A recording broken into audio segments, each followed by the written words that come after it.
Friends, ఈరోజు మనం చూడబోయే రెసిపీ వచ్చేసి మామిడికాయ రవ్వ పులిహార.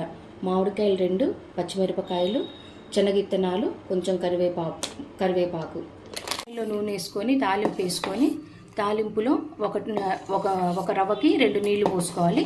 నీళ్లు మసిలాక రవ్వ పోసుకుంటా ఇలా తిప్పుకోవాలి. రవ్వ పులిహారకి మామిడికాయలు చెక్కు తీసుకొని సన్నగా తురుముకోవాలి.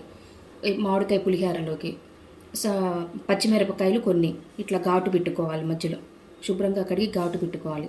తాలింపులోకి శనగిత్తనాలు, బాండీలో కొంచెం ఆయిల్ వేసుకొని పచ్చెనగపప్పు వేసుకోవాలి. పులిహార తాలింపు కోసం దీంట్లోనే తాలింపులో శనగిత్తనాలు వేసుకోవాలి.